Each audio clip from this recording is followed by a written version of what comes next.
Well, welcome to the Beyond Cinema studio up here at Sundance. Thomas, Marc, and Lucas. Firstly, this film's now played three kind of different towns, Park City, Ogden, Salt Lake. Has the audience been different in each one? How have you found the reception?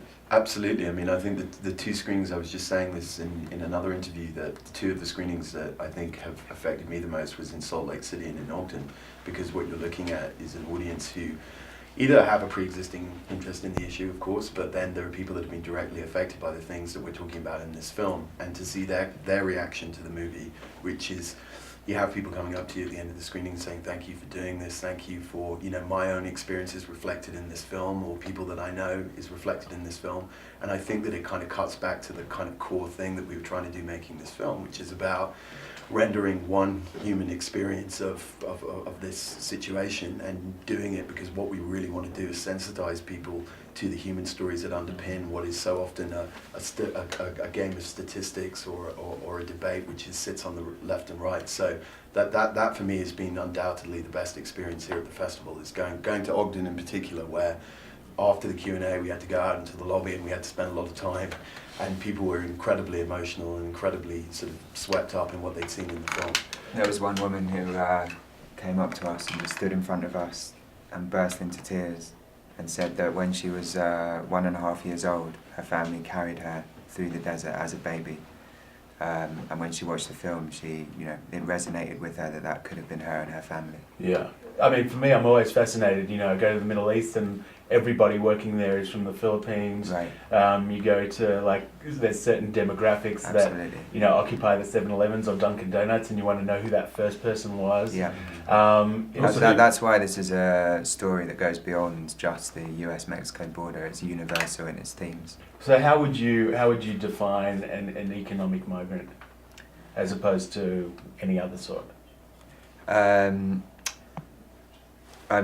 How would I define? I think it's more that I've learnt from spending time in Honduras and Mexico that poverty at home drives people to seek a better life, and that's not necessarily about nationality or the difference between people. I think that feeling is universal across the world. I don't know, other definitions of migration or migrants. The other films that I've made have been about refugees who have been escaping from war zones. So, in my experience, the two driving forces of why people leave home are economic or war. I think a more interesting point, more than economic, is the term illegal or alien. I think that's one of the big themes that we deal with in this film. I think is defining them as illegal or as aliens. I think is much more problematic than kind of framing them purely from an economic standpoint. And I feel what we're hoping to do with a film like this is to actually try to kind of open the eyes towards that debate, and to a certain extent the hypocrisy, even here in Sundance, behind this kind of, beautiful, there is like a whole society that is defined by as criminals or as illegals, but actually are a huge functioning part of this society, are embraced within that. So I think that's one of the big themes on our film that I think we're interested in continue to discuss after. That it's not just the push factors, it's also the pull factors, and the fact that so much of this economy relies on that type of labour, but sweeps it under the carpet and makes it invisible. Right. And defines it as illegal. Right, and we First all have different accents, and we've all probably been termed an alien in some point, either in this country or in another. Right. But what separates us really from these people is really a dollar sign, because we've got the means to go through the official, channels. And this is the thing, when we first came across the story of skulls and skeletons in the desert of Arizona, it was less about asking who done it, but more about why is it and what happened. And as you just said, one of the main kind of core reasons for that, the DNA of that, is essentially like the division between rich and poor. It's more a class thing than a nationality thing. But even with your short films, I mean, looking at the effect of the London Olympics on the poor neighbourhoods, the refugee short film that you made as well, you've definitely got a draw towards the poverty-stricken or the underprivileged in that regard. Why is that such a resonant theme for you? Because I think that the so-called the soft power that I have as a filmmaker, or even as someone who owns a camera and has the ability to sort of spread stories, I would rather use them to empower other people than sell Coca-Cola. Did you want to add to something? No, I was just going to say that, back to your question about defining what an economic migrant is. I think that I won't say too much more and encourage people to see the film, but the predicament that our central focus in this film faced was one where he felt he had to make that journey. And yes, that related to economics, but fundamentally it was about his family and the situation that they faced. And again, the semantics of it, I think, can be very difficult and very problematic, but what the film tries to do is take you all the way back into, okay, so what is the core motivation at this point in time when this person made this fateful journey? And that motivation, I think, incontestably is something that wherever you sit on the spectrum when you see this film, you would understand that actually, if you had enough courage, you would do what that man did. So I think that that's really crucial, because if he were able to answer your question, I think talking about the economics of it, that wouldn't work. It would have to be explained in terms of, this is the commitment that I have to those people that I love that are around me, and this is what I have to do. And I think that that's something that we're really hoping and trying to get people to bring into how they interact with this discourse, is knowing that actually a lot of those motivations, a lot of that reasoning is something that is sort of eminently relatable to wherever you come from in the world and wherever you sit in economically in your own situation. Marc, at what point did this become something that you added a narrative thread to, that you decided to have, Gael, who you'd worked with before, but have Gael Garcia Bernal act out the scenes and have this kind of narrative element? And second part of the question is that when you brought on Marc? Well, yeah, as you said, Gael and I had worked together on 4 short films about human rights abuses of migrants in southern Mexico. That was kind of going on in parallel to how the documentary discovery of the body was taking place. So there were a lot of, I guess, of narrative strands flying around at that point, as all good documentaries have at some point. And then literally we just collaborated together to work out. Gael had been interested in the subject for many years, was deeply committed to the films we made with Amnesty and was deeply emotionally affected by that experience. So collectively we worked out, what the best kind of role for him would be within this north-south, south-north journey. I think it's a central part of how to make this film, and I think acting, is not quite appropriate as a word. This is a documentary about real people, and what we decided, what we tried to do with Gael is try to use the most effective narrative device to be able to be as truthful in telling that story. And I think that's how we kind of made the film, more than kind of thinking it as a narrative as such. It's much more, how can we actually try to humanize that story in the best possible way, knowing that our protagonist is someone that passed away, and that we felt that device was potentially an interesting way to tell that story. And so I think that it is a documentary about real people in real situation, and Gael, effectively retraces a journey more than kind of.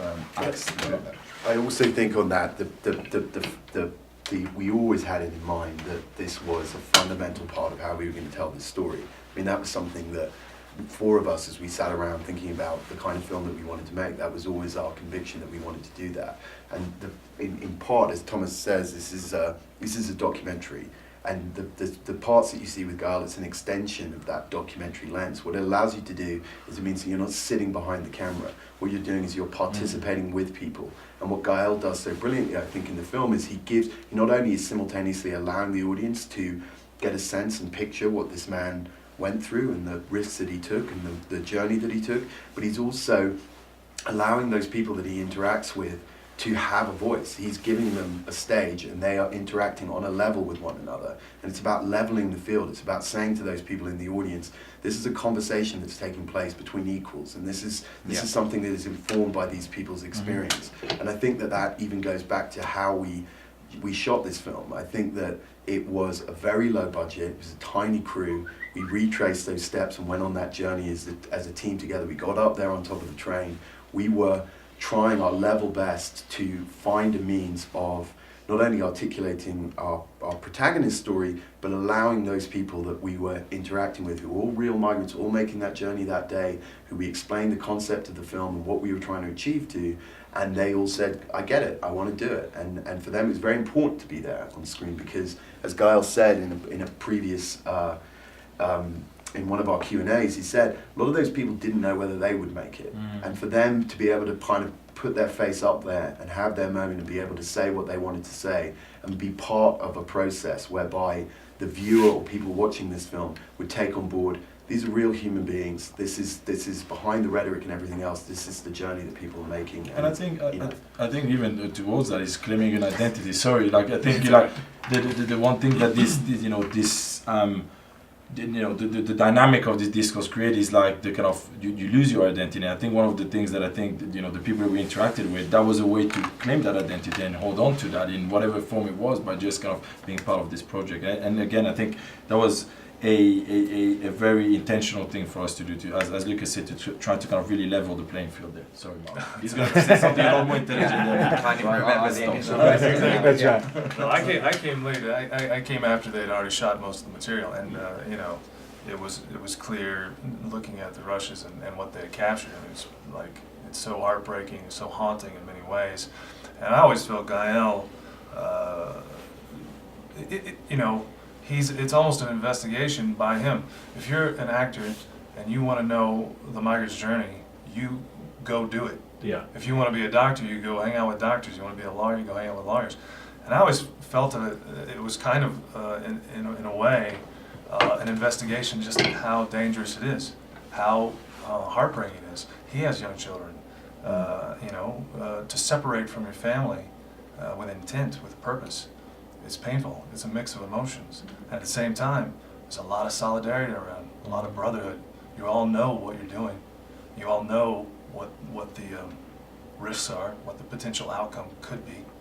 And so I always thought it was very brave of Gael to do it, and to man up and actually do it.